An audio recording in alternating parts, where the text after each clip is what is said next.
Hey,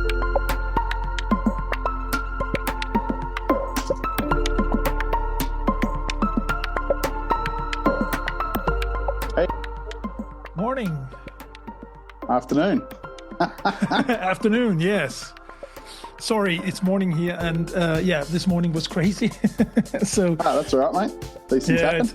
it's Monday, and no, I had promised myself that I wanted to go for a run because I do that twice a week, and I've been neglecting this, and I know that if I do that for too long time, then I start to, feel my age significantly.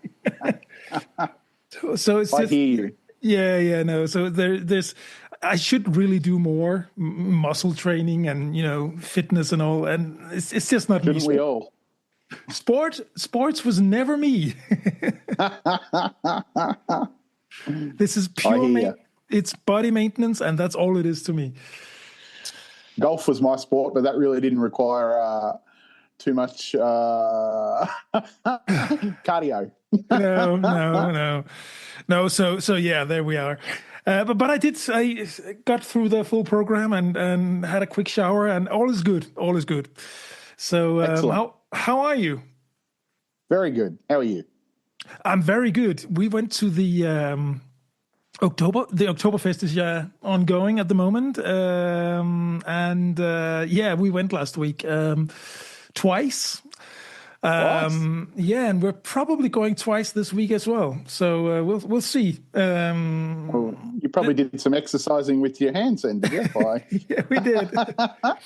You know what a beer costs these days? Like you can only buy 1 liter beer. Stein. Yeah. What, in euros? Maybe 15? Yes, exactly. 15.50. Trying to work that out. That's probably, about $20 Australian. Well, actually saying that, when we were in China, we went to the Qingdao International Beer Festival, which is the biggest beer festival in Asia. And a litre Stein there was $20 Australian. So on exactly on par with what it was at Oktoberfest. And that was for like Heineken and it's the other German brand, Warsteiner or Warsteiner, yeah. Yes. Yeah, $20 for a litre there as well. I'm kind of surprised that the big breweries are not more present in China. I mean, the bigger Munich breweries, because at the Oktoberfest, you literally only have Munich breweries. Yeah. Well, they had a Polana sign there at this one in China, and I searched high and low for it because I really like Polana. And for the life of me, I couldn't find it. So they had like big European ones like Carlsberg was there, American ones like Budweiser was there. So there was a few bigger ones and some Chinese ones as well. But much the same setup as Oktoberfest, big tents, like probably similar size ones to what I remember at Oktoberfest. There was probably maybe 8 or 9 of these big tents set up and a fairground, much like Oktoberfest. Not as many rides though as what you would see at Oktoberfest, but very very similar setup. Bands in all the tents playing music and people standing on tables. Same sort of setup as pretty much as exactly. Oktoberfest. So it was quite good when we went. The thing is, in Qingdao, where this beer festival is, they hold it at 3 different locations. There's one big location called Beer City, which is much like Oktoberfest. Mm-hmm. Then they have a couple of satellite areas, which may sound small, but they're about the equivalent of half a city block. So they go from one side of a block all the way through to the other side. Wow. And there may be 3 different drinking sections in this. So it's a really big setup in Qingdao, and it runs for a month. So wow, yeah. The Oktoberfest is 16 days, and it's on a big ground which used to be outside of the city. It used to be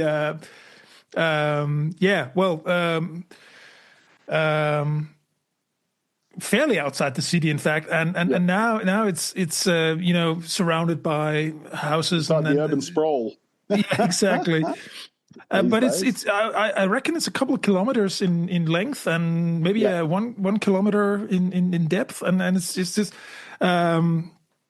Yeah, but there are 12 or 13 big tents. The Hofbräu is the biggest one. It can house up to 10,000 people at a time. This one in China, I think, is much like the one in Bavaria.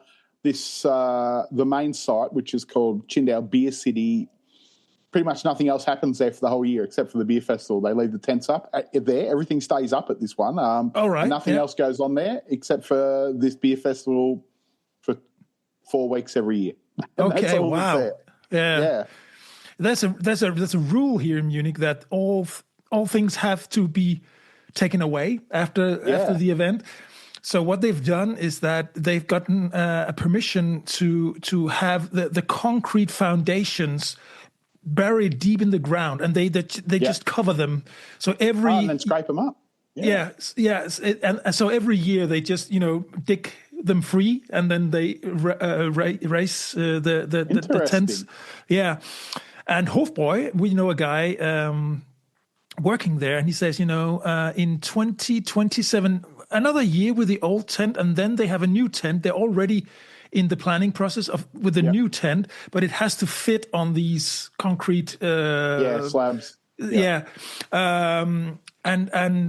Because the old tent is like, I don't know, 20, 25 years old, and it's they need to update it to more modern standards. For instance, wheelchair access and all these things. That's just a European thing. You have to have these things in order to have such a big event, and so they're doing that in 2027, and it's going to be a much bigger tent on the same foundation. How they do it, I don't know, but they will allow for more space between the guests and have the same number of guests. So how they do it, I don't know. But it probably layering, on top, something like that. That's amazing. They don't do double story one. I don't know. We'll see in 2 years. You still have to pre-book a seat to get into these tents, Well, you don't have to, but if you want to be sure to have a place to sit, yes, and you have to do it probably already now for next year. That's there's a main slot, because during the daytime you can probably, if you're just like a small group, 2 to 4, maybe 6 people, you can get in. But from 5 o'clock in the afternoon, that's the main slot. That's the evening event. You have to reserve a table or a place, and they usually people reserving the tables, they it's the same people, and fathers, they pass down the reservation to their sons or daughters, so it runs in the family. The people we are going with, his father used to have this reservation for 30, 40 years, and then he got them, and we've been with them for 20 years now.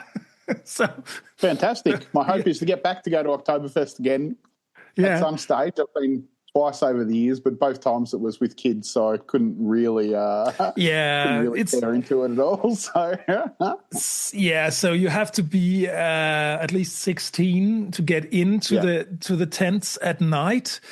And I believe I think you can buy beer with 16. I think that is allowed.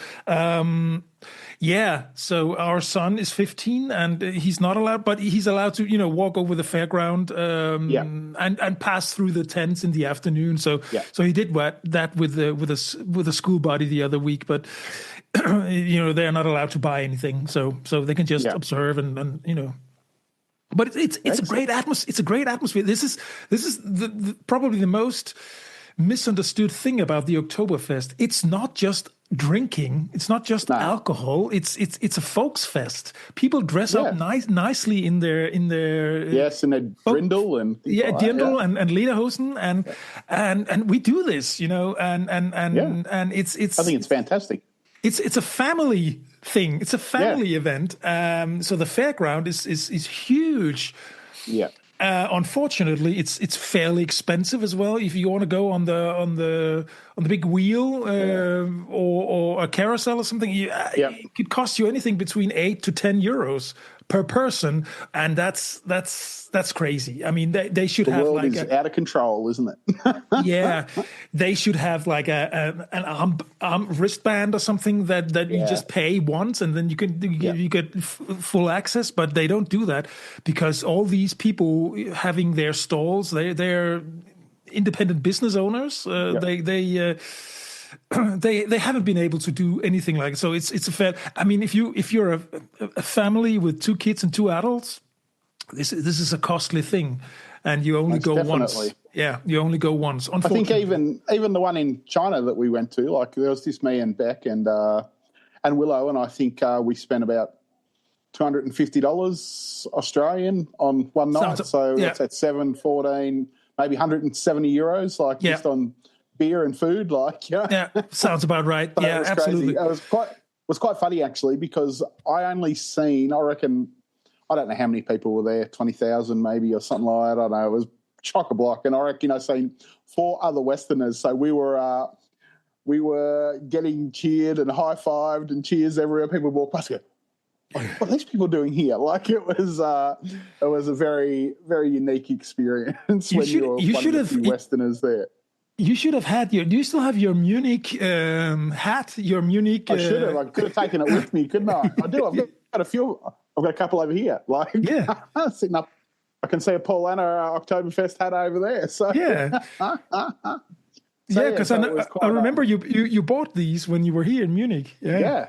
And I think I've got one that says Oktoberfest 2015 as well. I think up there. I think that was probably the last time we went. So 10 years ago, I think. Wow. So so I still got it sitting over there. But all good. So we're going next. We're going this coming weekend. We're going as well, and that's. I mean, you can't. For us, just Alex and I, we're going. The reservations, they don't cost anything, but we do pay for our own food and drinks, and it's. So what you get when you go with this reservation is that you have to commit for a voucher of half a roasted chicken. That's what you get. 2 liters of beer, and then a voucher of 15 euros for you to buy whatever you want on the menu. And then on top of that, in cash, you give the waiter tip. So typically like €1 or maybe 2 if so before you know it, this is like 70 euros per person for a night. And it's just so we say, we certainly can't go every day. So we go that like 2-3 times, and that's it. That's just. Luckily, it's only on once a year then. Exactly. But the whole city is buzzing with the atmosphere, and it's a great atmosphere. So we enjoy this. Yeah, and obviously it's a good excuse to wear the traditional clothing and. Get an upgrade on those because I just bought a new shirt, traditional shirt to wear, and I quite enjoy that. Getting the proper attire. Definitely. Yeah. Well, got the long white socks on and exactly. The shoes and the lederhosen. The lederhosen, you can get them in 3 different lengths. I have those to go. The shortest ones over the knee, so not over the knee, and then the next one goes down just below the knee, and then they're full length. And I assume they're not cheap to buy either. I assume they're very lederhosen. They're expensive. I mean, my first ones they were. This sounds a little patronizing, but they're like tourist quality, those. Because for those who are not attending every year and who's not wearing, they come and this is absolutely fine. They are absolutely fine. They are leather and everything. So those were my first ones, and then it's probably 10 years ago, I bought a proper lederhosen, which I still wear with pleasure. Really, I mean, any type of weather, even in frost and in 30 degrees heat in the summer, they are comfortable. They are really comfortable. That's the thing about I mean, they knew a thing when they developed these, and those are probably 500 euros. Yeah, Lederhosen, yeah. You can get them up to if you get, like 2,000 euros, depending on. I guess if you get 10 or 20 years wear out of it, it's probably not too bad then, is it? Exactly. So, but there are people going people working in the gastronomy, in Bavarian Wirtshaus. They have to have 2, 3, 4 pairs of lederhosen. So, but it's working clothes and. For them, so yeah, no, it's and I think I've mentioned this often here on the podcast. People are wearing these things all year round. You don't have to go to the Oktoberfest. It's just yeah, nice to dress up. Exactly, and you see them in the tram and on in public places, and you don't even think about it. It's people wearing traditional clothes. It's normal. That's excellent. That's good. Yeah. Well, it sounds like you've had a rip-roaring time, and we'll do so this weekend. I'll send you a cheers from Bali this weekend while you're in. I know you will. Yeah. So how's that Oktoberfest?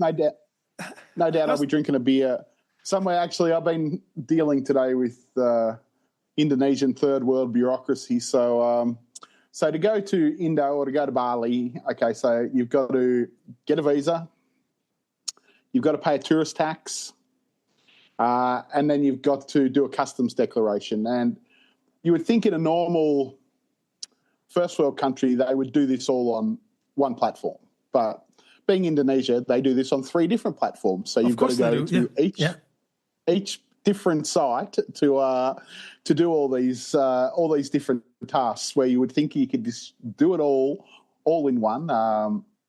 So to get a visa for Indonesia, I think it's around $50 Australian, so maybe $35 US or 30 euros or something like that to get a visa, and then that gets approved instantaneously. So there's no approval process, so you just log on to their website. That's literally, if it's an instant approval, it's literally just a tourist tax. Oh, well, then you actually have to pay a tourist tax on top of that. You have to go to a different site. Okay. And you have to pay a $15 tourist tax, which they brought in. All this came in after COVID, so you never used to have to pay for a visa online, as they call it, before COVID. You never had to pay a tourist tax before COVID to go to Indonesia, so I reckon they're still just scraping the money back from the money they lost for the 2.5 years or whatever it was that Bali was closed. But they reckon this $15 tourist tax goes to upgrading infrastructure and facilities. Well, in the times I've been to Bali and paid this tax, I'm yet to see any difference. So no doubt it's probably lining some corrupt politician or government bureaucracy's pocket, not actually improving anything. But you can count on it, yeah.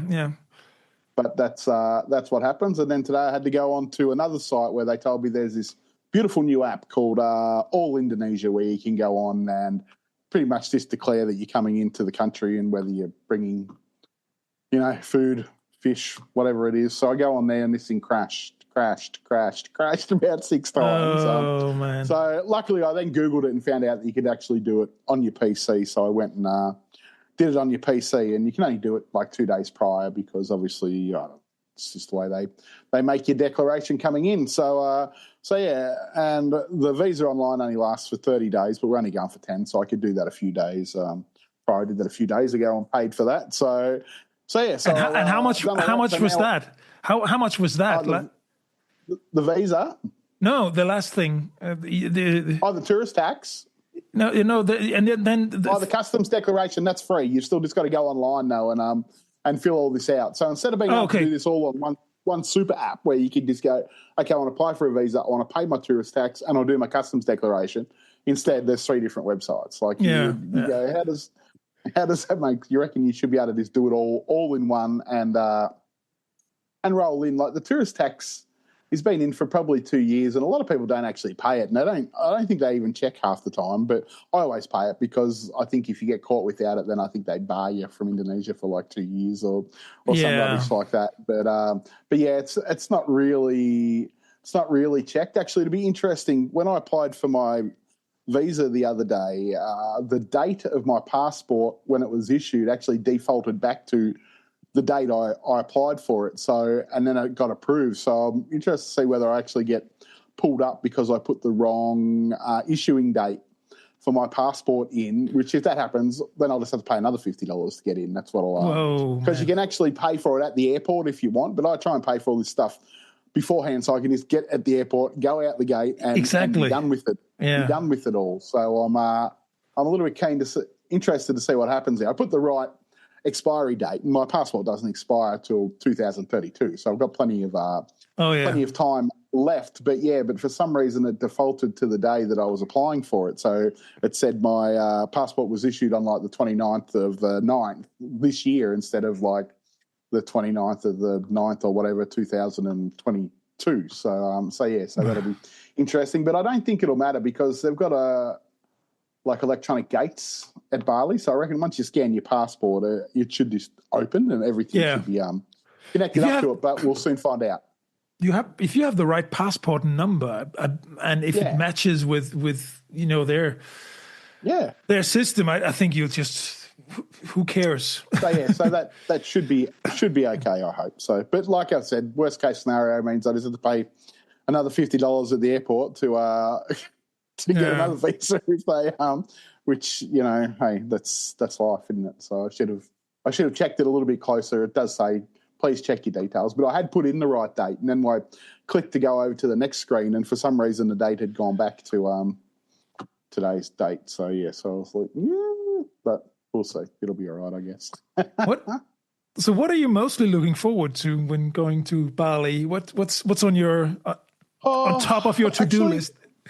You know what? I don't actually have a to-do list when I go to Bali because I think I've seen most things in Bali. Over the time, I've been to enough temples and waterfalls and beaches and things like that that I don't really need to see anymore. I probably will go on a day trip. There's a place up in the mountains that has a sunrise that comes up over a volcano, and we went to do this last time, but it was foggy, so it never the sun never came out until about lunchtime. So we'll go up and try and do that again. You got to leave your hotel about 3:30 in the morning or something like that because it takes about 2 hours to get up to this place in the mountains in Bali. And then they have this cafe that's open face, no glass, and it just looks straight out onto this volcano where that erupts quite often in Bali. But so that's hopefully we'll probably do that for sure. But other than that, we'll probably just wander down the beach each day, go swimming in the hotel pool, have some drinks, eat some different food. That's the one thing I don't mind about going to Bali every now and again because normally when we travel, we're pretty busy and, pretty full on, and I like to see a lot of things. But having been there, this will be the 6th time I think we've been to Bali. So it's a little bit quieter. It's probably as close to what I would call a holiday as we actually take most of the time. I would say we travel because we're pretty full on and normally have a list of things that we want to go and see and do. And Bali, we just sort of go and wing it. It's more about just going for a walk along the beach. There's a big beach path in the area we stay that runs for 6 kilometres, and there's actually no road that goes along the beach. So there's just a footpath, and then there's like all hotels and resorts and bars and restaurants that face this beach path, and then the actual water is about 20 metres further down. So it's pretty popular to just to walk along and get something to eat and, relax. And at night time, a lot of these places have live music and things like that. So it's so that's probably what we'll do. I wish I had something more exciting to do. I was going to go on an ATV tour, like along the beach. I might still do that yet. So I was looking at that the other day, but I'll decide when I get there. You can generally book it the day before you arrive. So I think we leave Melbourne 7 a.m. Wednesday morning. We're going to Melbourne tomorrow night, though, to stay at Holiday Inn at the airport because leaving at 7 a.m., that would mean if I had to leave here, I'd have to leave here about 1 a.m. in the morning to get to Melbourne by like sort of 4 a.m. and then go to the airport. So, but I hate going to airport hotels because, you know, we generally work the day beforehand. So we won't get there until maybe 9 o'clock tomorrow night. Then I'm going to have to get up at like 3:30 and I've probably paid, you know, $200 to spend, you know, 6 hours in a hotel room. In a hotel room, like, and Holiday Inn, I won't even get the free breakfast because I'll be gone before breakfast is on and things like that.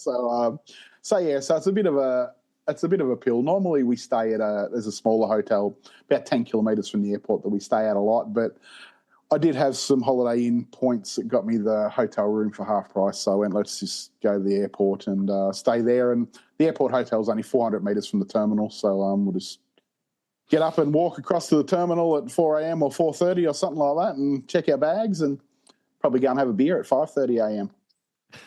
You know, here in Munich, it's allowed if you have the Weißwurst Frühstück. I always have a beer at the airport no matter what time it is. It's just like a ritual. There's like this bar in Melbourne International Departures called Two John's Tap House, and we'd always just go and sit there for an hour or so before the flight and have a beer or a cider or something like that. So no doubt we'll do that again at 5 a.m. when we get into international departures. So and the packaging is done, or all your equipment? Yeah, I've done the packing. So I take a small carry-on suitcase, you know, one of the little ones. So and one sort of flips in half, so you can fit half that side. All right, this deep. So one half is all clothes and the other half is all cameras and equipment and cables and chargers and shit like that going on everywhere. So I think I've got a bag with, you know, obviously a couple of adapters, then it has a power board in it, has about 4 or 5 cables in it as well. So that's like a bag there. Then I've got a little drone that I take.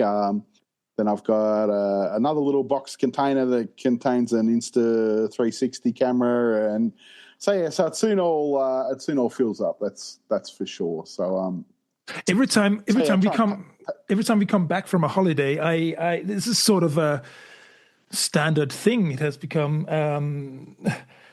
I have to buy like a bunch of cables because, you know, even though I buy good, I don't. They just stop working or they get torn apart. Even though I buy the good Anchor cables, which are Anchor is a really good brand, and they are better than most other cables that I've tried. But they just somehow you know.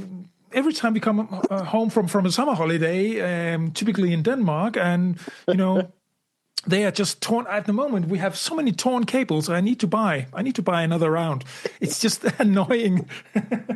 I've got a couple of Anchor power banks on charge at the moment in the house, so they'll go in the carry-on luggage as well. The flight to Bali's only 6 hours, so I've downloaded a couple of podcasts and couple of shows off Amazon Prime that I'll potentially try and watch on my phone like this. Because we're flying with an Indonesian airline called Batik Air, who we're flying with a few times, and they're budget, so they don't have in-seat entertainment or anything like that. You got to bring it all yourself, which is okay. So I'm used to flying the cheaper airlines, you know. So flying Batik before, I've flown Jetstar, Virgin, all these mid-price ones to Bali. I've even flown Qantas, and Qantas wasn't much better. So I just fly whoever's cheap on the way over. On the way back, actually, though, I tend to pay a little bit more because it flies overnight, and I like to have a little bit more comfort because then I've got to get to the airport and drive home. So we're flying Garuda Indonesia on the way home. And they actually have an old school plane where you get the 2-4-2, which is what we like. So then we'll get the two seats on the side by ourselves on the way home. And that flight leaves about 11 o'clock at night out of Bali and gets into Melbourne about 6 a.m. or 7 a.m. or something like that in the morning on the way home. So it gets in on a Sunday morning, and we'll just go back and pick our car up and drive home, I guess. So it's it's quite good. We're staying at a couple of different places. I think we're staying at 3 different places over the 10 days because it helps me create some content if we stay at a few different places. And of course, yeah. Actually, in this area we've been Sanu, I reckon I've probably stayed at maybe 10 different places. So every time we go, I generally stay somewhere different just to see what it's like. And we're staying at one deer place, one medium price place, and one really cheap place that actually has a 9.5 rating on booking.com, and it's only $25 Australian a night. So what's that, about 17 euros a night? Wow. We got to talk about that. Yeah, we got to talk about that once you've been there, because I've never been to Bali, and it's I would love to go at some point, So yeah. Actually, it's quite funny. I was talking to a lady today who I met in Langkawi in 2019 when we were travelling, and I made a post on one of our Facebook profiles, and she's like, "Well, I'm going to Bali in March next year. Can you give me any tips?" And one thing I always tell people is just temper your expectations of Bali, because I think a lot of people go there thinking it's some tropical paradise, and in reality it's probably one of the most overcrowded places that you'll go. The infrastructure is third world. The traffic is absolutely horrendous, which is why a lot of people go and go to a resort and really just stay at a resort, and don't that's on the beach, and just go to the beach and have their pool at their resort, and and they have that's sort of their gated paradise. Yeah, basically. So because I read a lot of comments on people who say, "I don't know why I went to Bali. It's shit. It's terrible." And certain parts of it are terrible, because in the end, Indonesia is a third world country, and the infrastructure's pretty lax. The footpaths, you walk down the footpath and there's holes in the footpaths and they're uneven, and and things like this. And so I think some people sort of they see the pictures online like it's some palm tree swinging white beach pleasure tropical paradise, when in reality a lot of the time it's not. But it depends where you go and what you want to do, I guess. When you're in Bali, as to how good or how bad your experience is. But I just said to this lady today, I said, it's nice, we like Bali, I said, but don't go thinking it's going to be all this big tropical paradise. And she's going to Ubud, which Ubud's a pretty famous area of Bali, because it's like in the hills, and it's a bit of had a reputation as a bit of a laid back sort of hippie place where there was lots of rice paddies and yoga going on and all this sort of stuff like that. And it is, but these days it's one of the most crowded places you'll actually find in Bali. So tranquility is not something that she will certainly discover as she's staying in the middle of Ubud. It's an interesting thing you're touching there, because that's one of the reasons why Alex and I, my wife and I, we don't necessarily go to Asia, because it is crowded. It's very intense. Yes, in lack of a better word, and that's a contrast. For instance, to Tuscany, where we really like to go. It's also crowded at some places, but nowhere near to the same extent as any Asian city that I have been to. I mean, we've been to Bangkok and Phuket, and it's a lot of people. A lot of impressions. So for me, it's probably the opposite to you. You live in a big city and you try and go somewhere quiet, whereas I live somewhere quiet and then I go to somewhere busy. Probably. It's totally rewound, because I live in a town of like 5,000 people. So nothing's busy here. It takes me. Some of my work is in a town 18 kilometres away, and it takes me about 12 minutes to get there. Exactly. There's no highway. It's just a 2-lane road, but that's just how long it takes you to drive, because there's not that many. There's no traffic jams. The traffic just flows along at 100 or 110 or whatever they're doing, and you're at work 20 kilometres away in under 15 minutes. So exactly. But if I wanted to travel 20 kilometres in Bali, it would probably take me 2 or 3 hours on the road, to travel 20 kilometres in Bali, because literally it's a village, it's a village atmosphere. And when they built roads, the roads were built for not the 3 or 4 million people that go there every year now. They were built for a couple of 100,000 people, what the island used to be. And so there's no highways, because it's just Bali's a bit of a misconception. My misconception was that I thought when I first went there, okay, you'll drive, you go to the airport and you go, okay, so you get out of the airport, and the airport is near the most popular places, which is Kuta,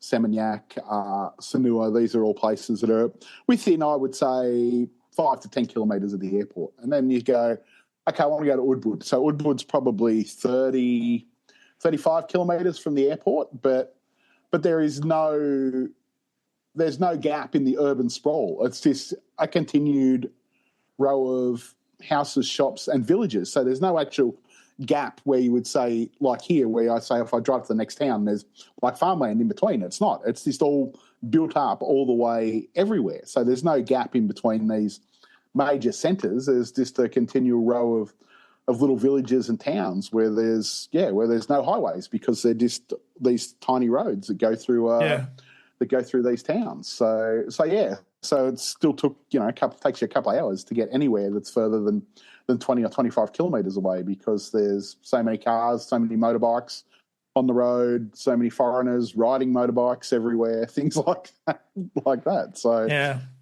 generally when we go to Sanua, we just stay in Sanua, and I might make one day trip out at some stage, but the traffic annoys me, because I'm not conditioned to that sort of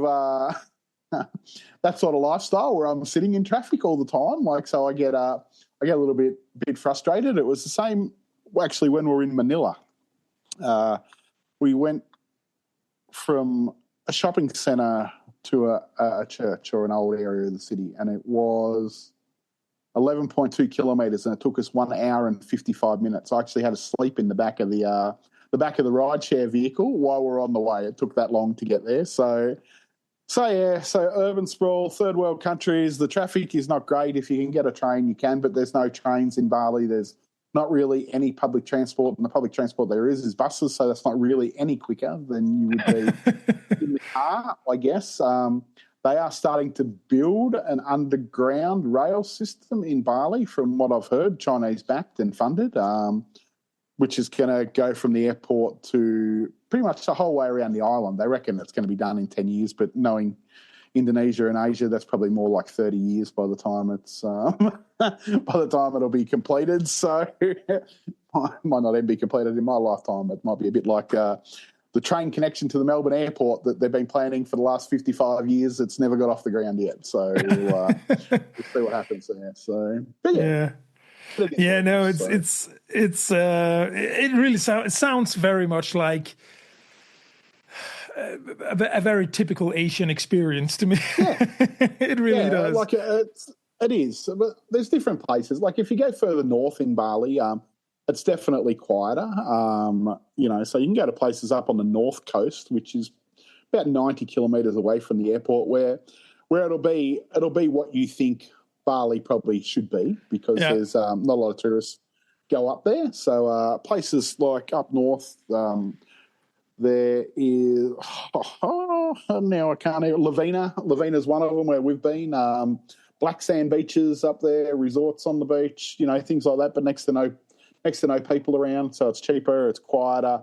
It comes with its own hardships, or not hardships, but there's not as many options. Like when we went up there was no Grab, which is basically Uber, to get around. So you had to rely on taxis, which in Asian countries generally like to overcharge you and things like that. So in that retrospect, it's nicer, but it can also be a bit harder as well. So you take the good with the bad, I guess. So where we go in Sanur is a middle-aged scene, I would say. Most tourists are over 40 or their families, because it's a quieter area. There's no nightclubs there or anything like that. The beach has no waves, where on the other side of the island at Kuta and that, there's surf. So that's popular with younger people. There's nightclubs over that way, things like that. So we tend to go to the other side of the island, which is what we like. I prefer it a little bit quieter these days. If I was 20, I'd be on the side where the nightclubs and the beach is for sure. But but at 50, just to get it right, the other side, is that the side with the waves? Is that towards the Indian Ocean, or is that towards the Java Sea? No, it'll be towards the Indian Ocean for sure. Yeah, probably. Yeah. It'll be heading out that way. So that's where all the waves come on that side. And it's much like Australia though. A lot of tourists go there, and English tourists died there the other day, drowned. So a lot of people go to Bali, much like Australia, and with no real ocean experience. I would guess, maybe flat oceans like you'd find on the Baltic Sea, where the waves just slap at your ankles and things like that, and they go out into waves that are 3, 4, 5 foot, with strong currents and things like that, and it's really sad, like to go on a holiday, which might be a holiday of your lifetime, and to never come back. Like a sad thing happens in Australia regularly too, because the ocean's just so powerful in a lot of places that if you're not used to it and you hadn't grown up sort of swimming in the ocean with waves like most of us do in Australia, it can be a tricky situation to get out of if you're not used to it. Put it that way. I would think. It's like the Germans coming to the northeast, the North Sea coast of Denmark, which is basically the Atlantic Ocean, and the currents and the waves. They are you really should respect the ocean. Definitely. If you've got no experience. Exactly, and many Germans they just have no ocean experience, so they come in and they completely underestimate. It can even look very harmless, but once you get out there and the undercurrent and it's just not to be underestimated. You really have to. You really have to get caught in a rip. Easy to get caught in a rip that takes you out to sea if you don't know there's one there or what you're looking for, or if there's no lifeguards on duty, I would suggest no one enter the ocean in Australia or places where there's waves unless you're going to go, where we're in between the flags, as we call it, the lifeguard, flags where people can actually see you. And that's what happened to this guy in Bali. He went in and there was no lifeguards around, and in the end they found his body about 2.5 kilometres offshore. So he just got caught in a rip and got rolled over. The sea was about 6 foot, they said. So he just got taken out and drowned. And if if he had been taken down by a shark, he would have never been found. No, not at all. Well, that is dead right. We don't have sharks in Denmark, but actually they are coming because of the climate change. There are actually smaller sharks have been seen, and I actually read somewhere that within a reasonable amount of years, it's to be expected that sharks may be spotted even in Denmark. So there's always sharks. Mainly in South Australia, on the South Australian coast. I don't know whether that's where they seem to propagate mostly, or northern New South Wales, which is a bit strange because South Australia, the water would be cold because it faces Antarctica, but like northern New South Wales, the water would be warmer. So I don't know whether I really should look. I guess maybe one stage of the year it's in South Australia, and maybe as the year gets, the hot water flows up, maybe they go north. But it sort of annoys me. Like, not that sharks kill people, but then people get all up in arms about a shark killing someone. Well, you're not the apex predator when you go in the ocean. You're going into their area. So it's just that's a risk. It's a risk you take. If you're a surfer and you go out and you get bitten in half, it's hard to sort of say that it's the shark's fault. Because it's just the way it is, isn't it? Really. And the shark usually will react to your legs moving or whatever. Yeah. Because they have a bad sight. They can't really see. I think they respond to motion, and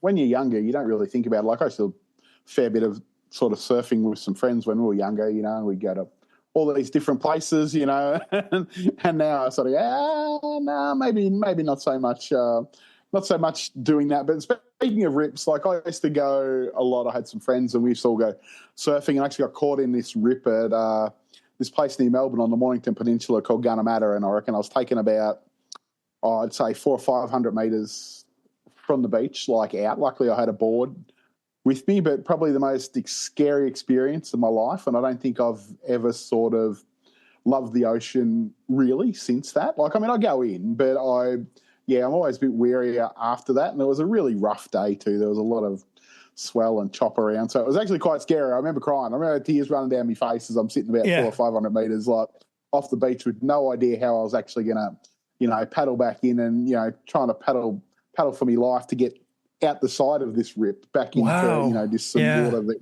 would actually take you in back into the shore. So so it's not it's definitely a scary moment. But I do. I remember tears rolling down my face. I was that scared. Of course, that would have scared anyone. So, I mean, and you managed to get in by yourself, or? Yes, I did. I did. You know, I had a friend with me, and he was out there too. But we got separated. And he was like 100 metres that way, and it was a little bit. Wow. Yeah, but obviously we got back in, and there was no lifeguards on. It was a rainy day, and the ocean was really choppy, but there were some good waves, so we were sort of a bit silly to go out there in the first place. But when you're young, you sort of just, you know, like you're a bit invincible when you're in your late teens and, you know, early 20s. You don't think anything's going to happen or, you know, like that to you, do you? So you just sort of, you go with it. The amount of things that you do when you're young that you look at now and go, Jesus, I wouldn't do that again. Yeah. And you're shit scared that your children are going to do stuff like that, you know? Very much so. Yeah. And that's the thing, you know, all the crazy stuff one has done through the years. You always think when your children get in the same age, you know, that I hope they won't do the same things, you know. No, I know. The joys of having kids, isn't it? Hey, that's the thing. The internal worry of it all, I guess, isn't it? Of having children.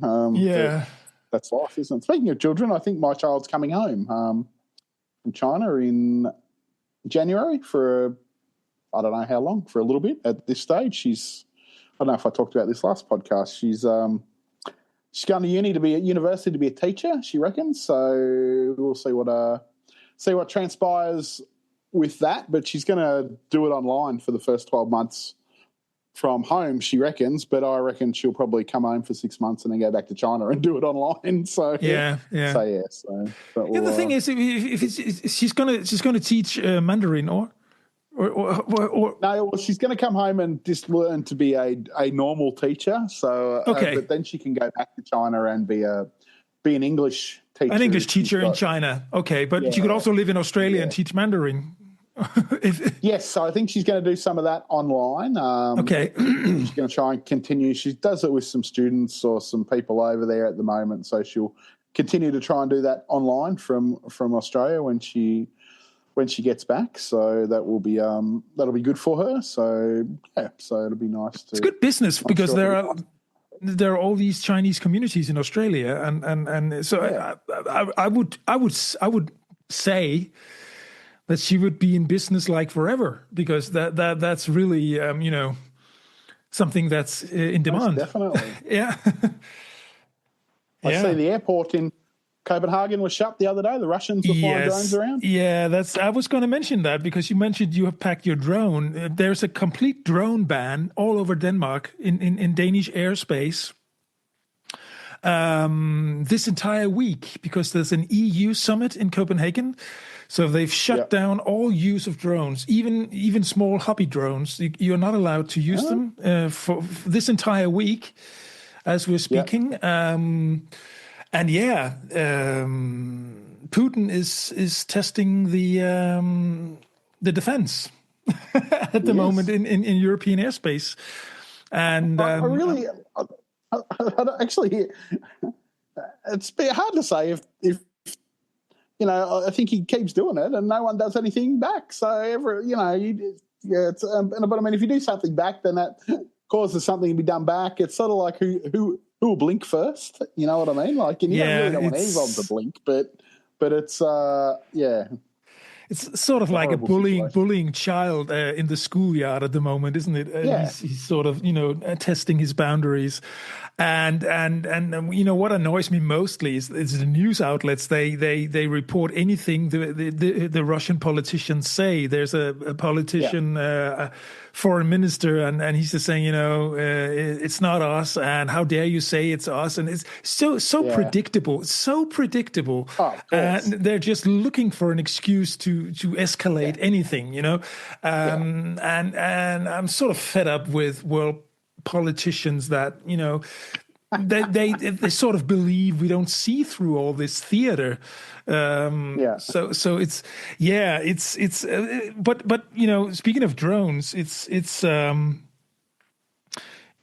impressive if you look at it from this perspective. It's impressive how much damage to infrastructure a little electronic device can actually do. For sure.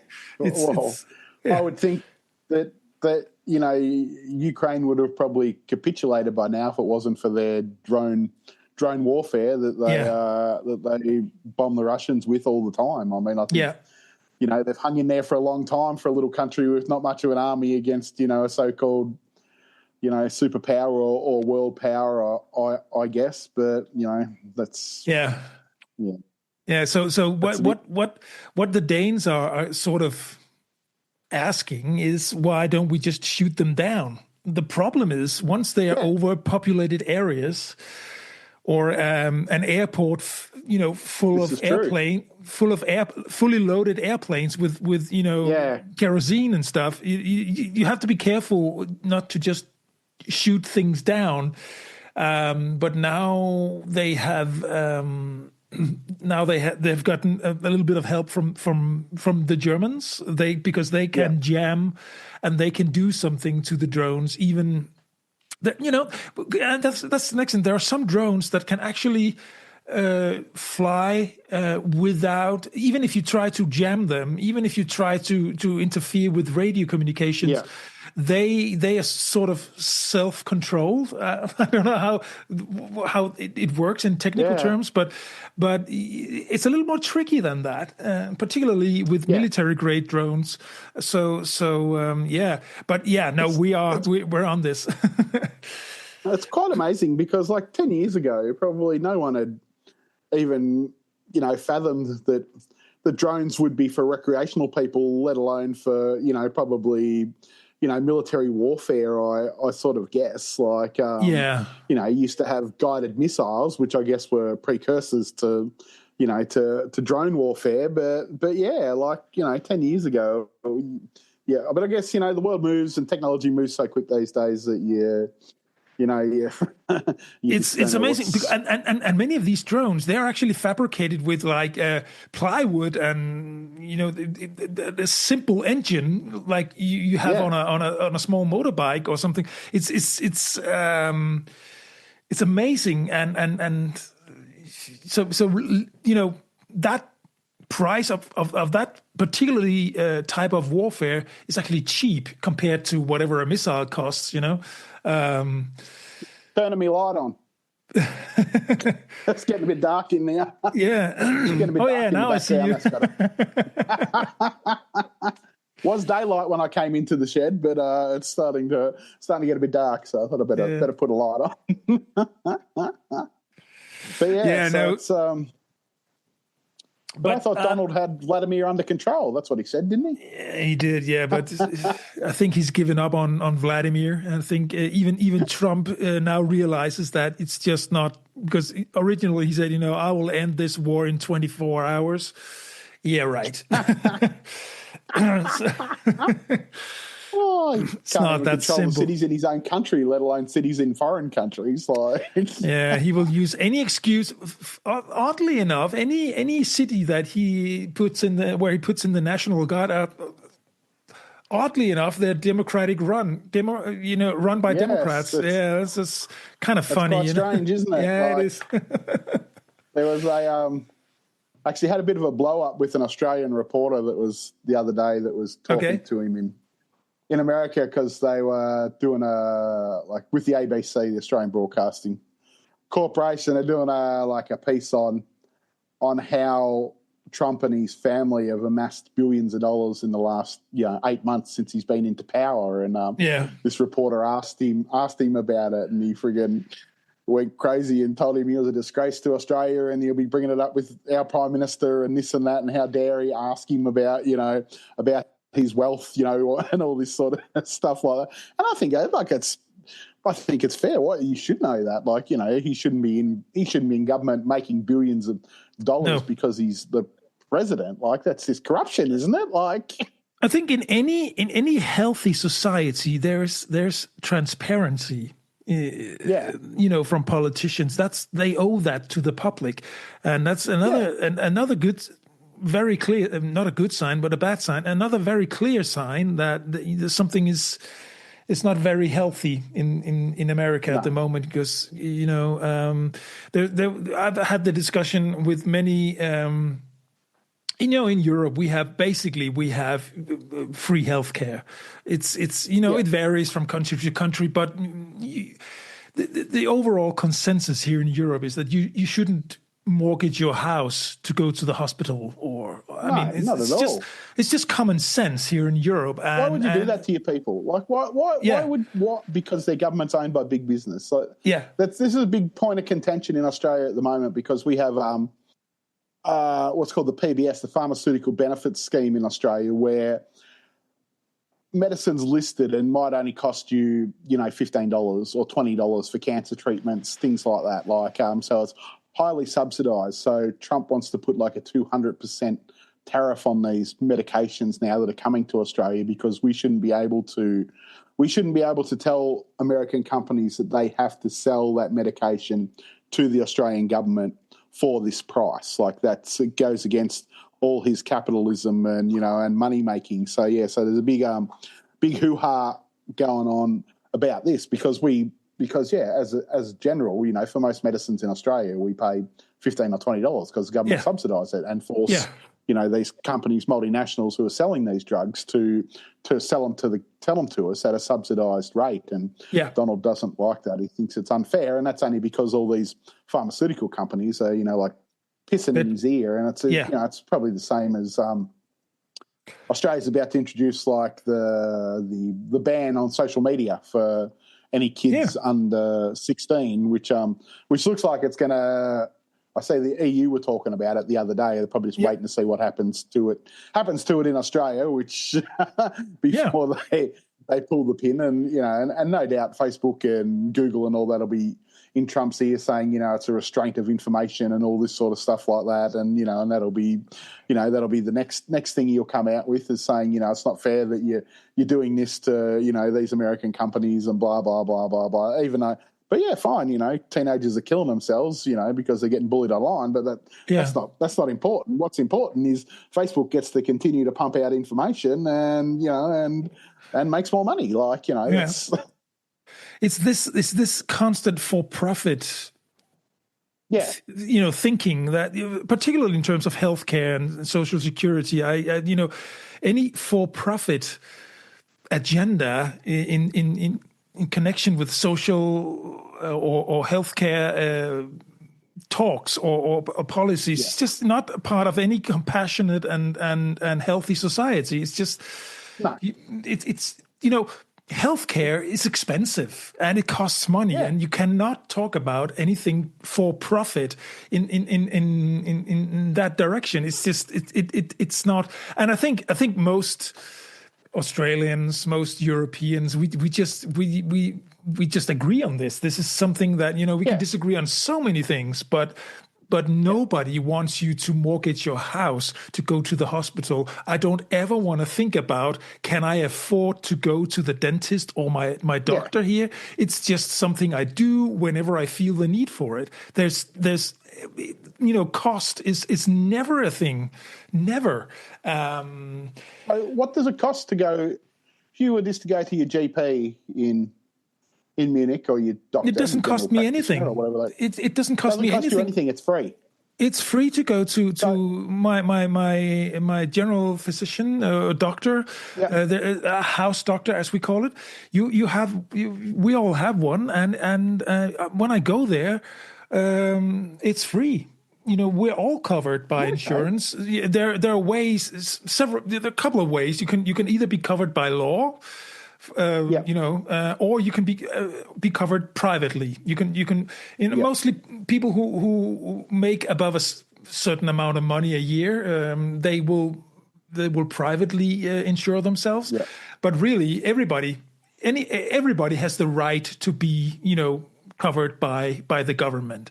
That's a basic ground coverage. There's a couple of different ways in Australia. Like you can go to the doctor, and some doctors will do what you're saying, which in Australia is called bulk billing. They'll bill the government for the whole lot, and other doctors will partially subsidise on what's called our Medicare program. So I went to the doctor the other day. It wasn't a bulk bill doctor, so it cost me, I think, $95 Australian, but out of that I got $55 back or something. So it cost like $30 in the end or something like that. But also on the flip side of that, if you want to, you can roll up to the hospital and go to an emergency room, and that costs you nothing. So, so you can actually, which is probably not a great thing because it bungs up the emergency rooms at a lot of hospitals that's the thing. With people. Yeah, that's the thing. So I'm because there are ways to do this here in Munich as well. So if you're privately covered, you can get more stuff covered, and if you're only covered by the government, there are some things that will cost you. For instance, like cosmetic stuff. If you got like something in your face or something, or something with your teeth, that the government program will give you like a basic fix on it. The privately funded will do more cosmetic stuff. So there's more things into, but basically anybody is covered. You don't have a situation here where you have no coverage. It's simply a no-go. Do you pay for that? Like, even though if you're not private, but like obviously there must be a levy in your tax or something that pays for this. Yeah, this is something that your employer, or if you don't have a job, then it's the government will pay it for you. So you get like an insurance card. So either you can see it on your pay bill you're working when you get your salary every month. There's a summary of it out of your salary. Yeah, it is. Yeah, it is. Okay. So in Australia, what happens is once you hit a certain income, I think it is. I'm not quite sure what that is offhand. Maybe $70,000 or $80,000 a year. Then you pay at tax time. You pay a $1,400 levy every year to the government to fund the Medicare and health system. So what my accountant told me this year was, he said, if you can get private health insurance for under $1,400, you should get private health, because you're going to be paying that levy anyway to the government to get medical care, which you'll get. But if you've got, say, something like you said, like a major problem, like you need maybe, say, hip replacement or something like that requires, you may be on a waiting list for 12 months, or something like that at some stage, or, depending. And if you obviously have private health, you would go straight in, so there's a difference. I don't have private health. I just use the public health system, but it's the same thing. It's the same thing. We have partly a private healthcare because we've got an extra insurance for any tooth emergencies. If you've got a root canal or a crown or whatever, it can be very costly, and so we've got an extra insurance for that actually. But that's just an add-on to whatever the government healthcare program has for us. It's quite interesting how different systems work. So how do you in Australia we have what's called housing rates, and we pay a certain amount each year, and that takes care to our local shire to pick up the rubbish and maintain. Maintain whatever they want to maintain, build a new pool or infrastructure in this area or things like that. And exactly. So what they do is they come around each year and they have a look at your house and they go, okay, this is what we think it's worth, and so this is what your housing rates or shire rates, as they call it, is paid for. And it might be starting, it probably starts around maybe $1,200 or $1,300 Australian a year for this, and goes up to, depending on what your house is worth. If you've got $500,000 house, it might be $4,000 or $5,000 a year you've got to pay. So do you have some? Obviously, you must have something similar.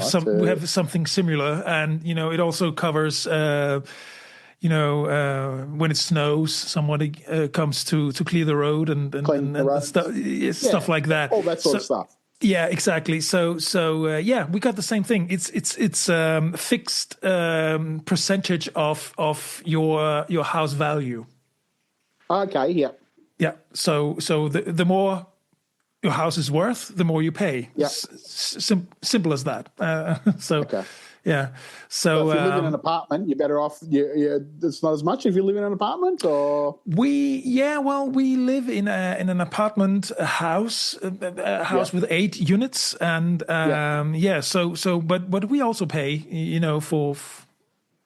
for anything, communal services as they call it. There's rubbish. There's all these things, and it's obviously things like that cost money. So I don't even blink. I think it's only fair. I mean, come on. If there's a way to charge us for everything and every single thing these days, that's what happens, isn't it? Well, exactly right. That's this life, isn't it? Everything's an expense and everything's a cost, and nothing gets cheaper, and everything just keeps getting dearer. I guess. The way I see this is that it's also nice to be able to call someone when you need it. I mean, if there's a 2 meter of snow outside, I like to be able to call my city and say, come and clean the road. Yeah. I think that's because I'm paying for it. Enough,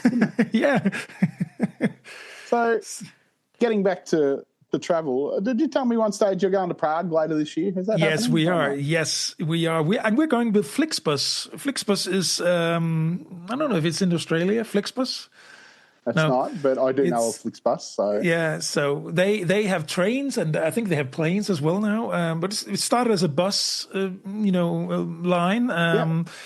And they are really getting big in Europe. You can literally go from here in Munich to Copenhagen for, I want to say 50 euros, 60 euros. Yeah, that's for a one-way ticket. And that's, it's not much cheaper than if you book an airplane well in advance, you can probably, get something almost as cheap, not quite as cheap.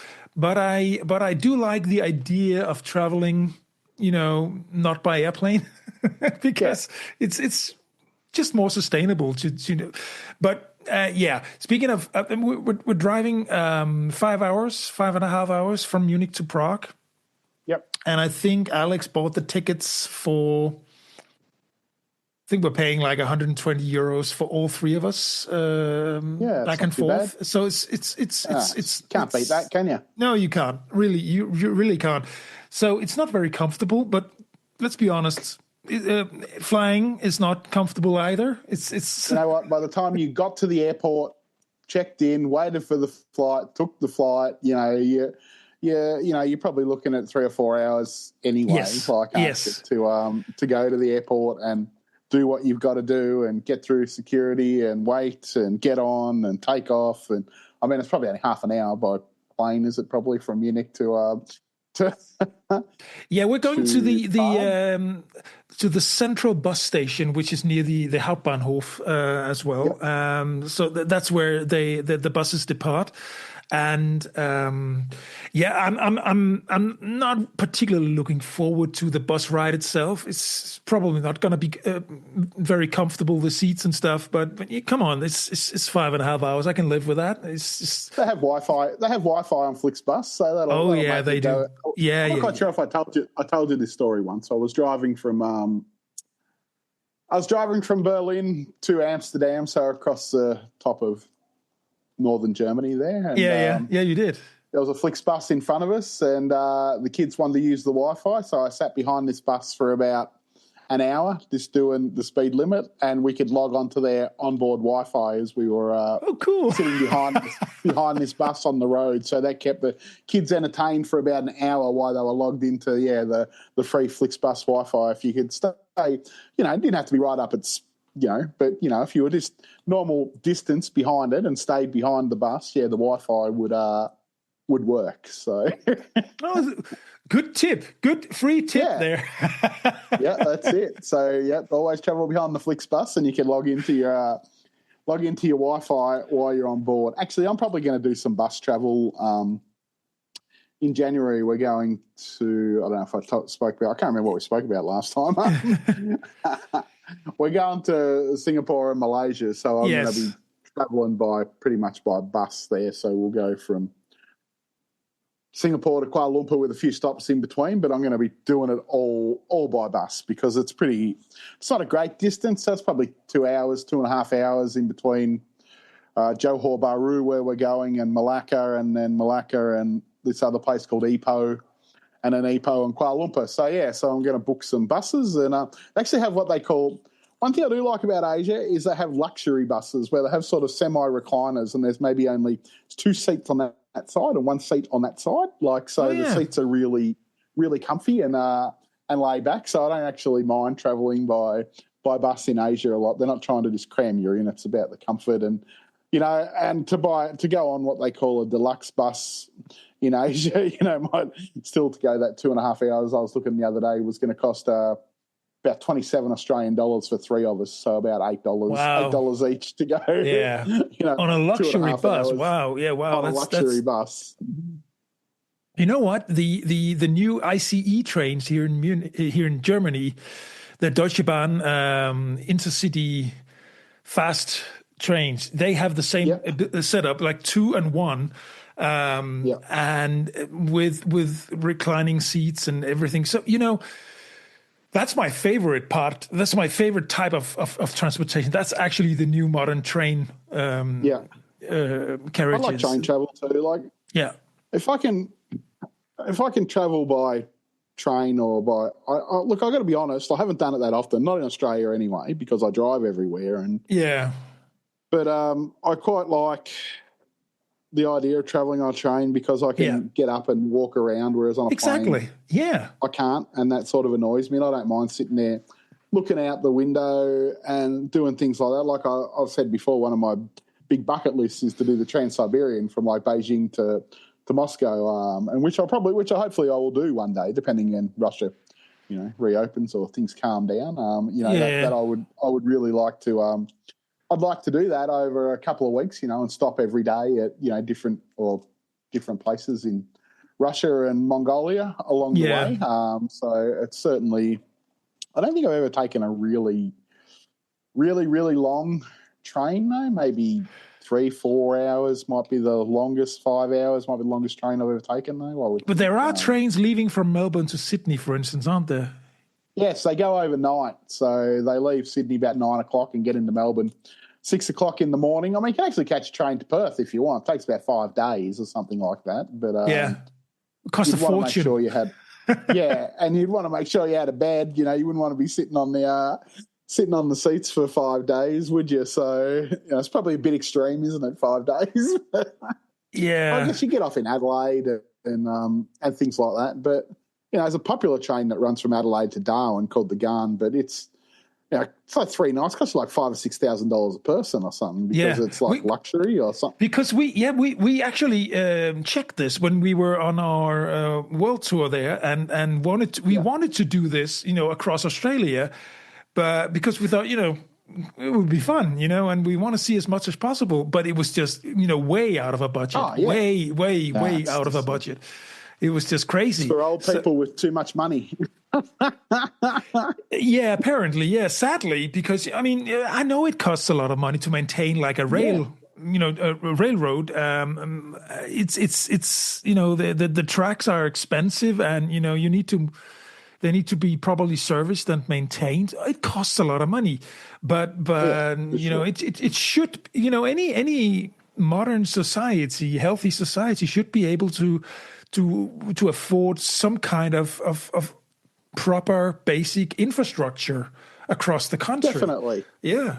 Definitely. Like, I've probably caught the train more in the last couple of years than I ever have because, it's cheap to catch a train now in Victoria where we live. But once upon a time it wasn't. It used to cost, $50 to go from here to Melbourne and back on a train, and now I'm sure I spoke about this, but the government brought in something a few years ago, whereas the most you can pay a day is like $12, no matter how far you go within the state of Victoria. So it's much more cost effective, especially when you take into consideration if you've got to park in a car park in Melbourne all day, where you get charged, by the hour or whatever they want to charge you to park. So to go right into the middle of the city and get dropped off in the centre and go and do whatever you want to do for 4 or 5 or 6 hours or 7 hours, or even stay overnight, I guess, is a lot more convenient than driving. But so speaking of Melbourne, we had it was AFL Grand Final week, so similar to whatever the main football leagues are everywhere, and Snoop Dogg was the main performer. So it was it was quite good actually. I don't know many of his songs, but he put on a really, really good show.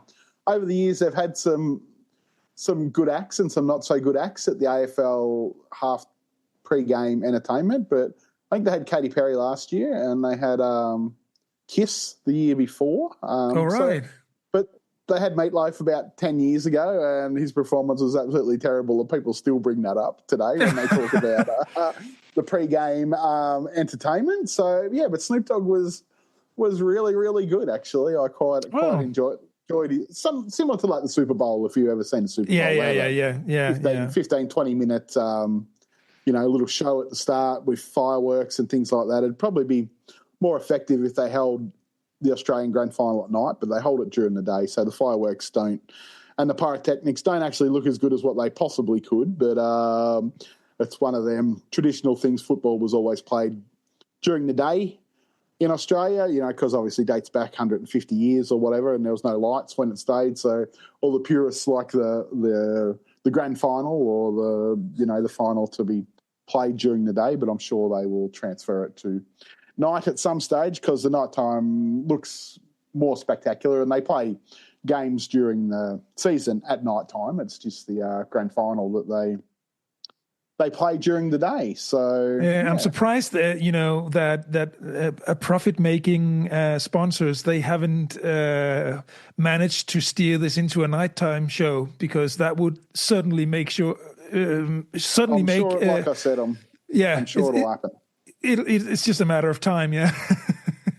It will definitely happen. So the stadium that they play it in, the MCG, they're just about to do a redevelopment on it and up its capacity to 110,000 people or something like that. So what's Grand the capacity Final day the other now? day, they had 100,024 people in the house, and they always say they can fit more, but they need to up the capacity, so they're going to pull half of the stadium down at some stage and rebuild it. I don't think there's any of the original stadium left there, obviously. It hosted the Olympics in 1956, this stadium, so it's got a long history. It's been there for over 100 years, but there'd be none of it. Like every 20 or 30 years, they pull down a section of it, obviously, because these days, hospitality is all that important, so they like to make sure everything's, hospitable to people who, rent the boxes, and things like that, who are paying a fortune for all this sort of stuff. So I think the biggest stadium we have in Europe is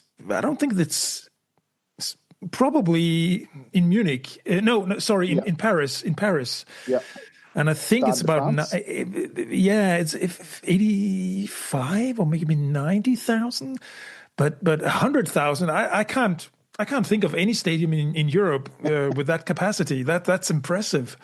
There's a few though. I think it's now the 11th biggest stadium in the world. It was in the top 10. It was number 8 for about 2 or 3 years until 2 or 3 years ago. And there must be a couple of big stadiums that's come online somewhere around the world since then. So they want to get back into the top 10 of largest stadiums in the world. And wow. And so yes, but they're, like I said, the stadium, they're going to pull down this what's called I think it's called the Shane Warne stand at the moment, but it was last time it was rebuilt was like 1990, so it'll be about 35 years or something since they redid this stand. There's 3 different stands that make up the circular or whatever it is. So so about every 30 years they pull one section down and rebuild it, which causes a bit of a quandary in Melbourne because for the AFL, the footy league, obviously it hampers the capacity for them, which costs money, and there's only ever been 2 grand finals played outside of Melbourne, and that was during COVID because Victoria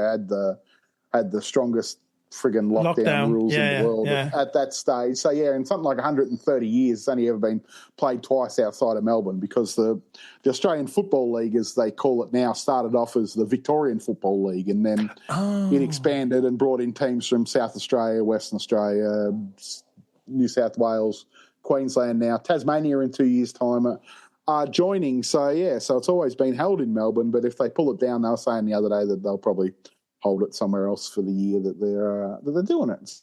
It's good for other cities to get it as long as they don't get it all the time. Yeah, but it would be a thing that you could have, just like the Olympics. You can be a candidate for a year's finals. Like you could do stuff like that in Sydney or Brisbane or. Well, they play like a semi-final, as they call it, and a qualifying final, and they're often played around the country at different venues, but there's no other venue in Australia that holds that amount of people, so that's why it's probably held there every year, because the money that they can make through the crowds. I think the cheapest ticket's like $300 or $400, or starting there and going up to whatever you want to pay for the grand final experience, I guess is. But actually, this is funny. So I was talking about this too the other day. We actually have a public holiday for this football match in Victoria. I don't know any other country in the world that has a public holiday for a football match. No, you have mentioned that before, and I find that's quite funny because no way would we have that here. No way. And then in November we have another public holiday for a horse race. So you go, so Victoria has 2 public holidays for sporting events. Like I don't think other states have a public holiday for grand final. It's just absolutely not Victoria, and it's quite funny because it's on a Friday, the public holiday, but the match is on a Saturday. So I'm not quite sure how it to make sure people can travel and go and see it. Yeah, people go away. They go long weekends. People go camping, rent houses down the beach. Set up big parties to watch the grand final. I guess similar to the Champions League or Champions League final. Things like that. It's So it's all incumbent and highly popular. I think it's like about the 6th most watched league in the world or something, which is not bad for a country of 25 million people. The 6th biggest attended league in the world is the Australian Football League by numbers. So I always laugh when because the World Championship, whatever it's called in the World Cup or whatever they call it in the US for American football. American football is only played in America. so it's like nobody cares. The NBA.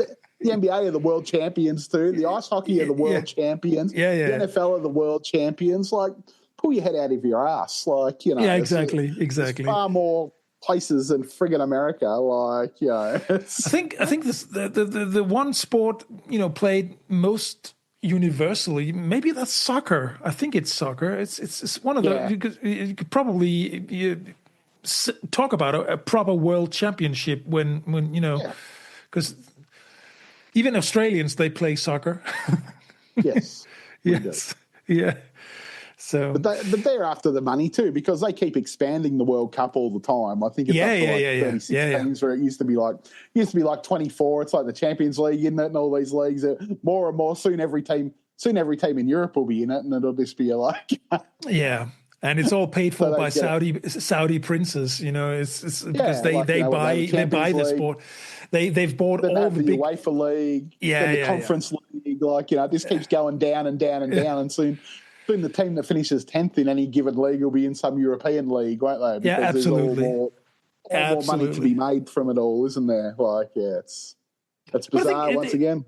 We can laugh at it, but, of course there's money in sports, but, sports also bring people together. And I think that's a really good thing, that we can disagree about so many things in the world, but sports sort of brings us together. And that's a good thing when people... Yeah.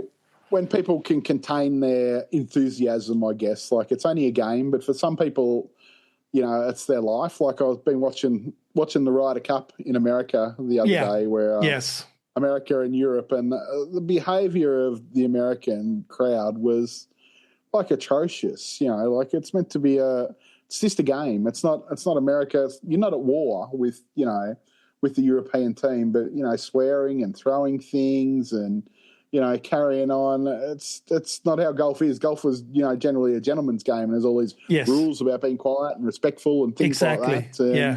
And, and you unleash a heap of fucking drunken American yobbos on the scene, and all of a sudden, they're telling players to fuck off here and, buzz off there and, throwing things at them. It's just not right. Yeah, it's not very classy. Not very classy. No. Not at all. Not at all. But that's life, isn't it? Yeah, it is. It is. So, Mark, it's been 1.5 hours, this one. So, as usually, we women, don't we? It's what this podcast is about. So I wish you a very, very good and pleasant holiday, or whatever it is, in Bali. And I wish you a happy weekend at Oktoberfest coming up. Thank you very much. And we'll talk when you guys are back. When are you back? A couple of weeks. Yeah, I'll be back on, where are we, Monday? So 2 weeks. 2 weeks from tonight. All right. I'll be back. Okay. Yeah. Exactly. So say hello to the family, and greetings to your family as well. Have a safe trip, and post some pictures as you normally do. So yeah. All right. Okay, mate. Have a good one. Yeah. Bye-bye.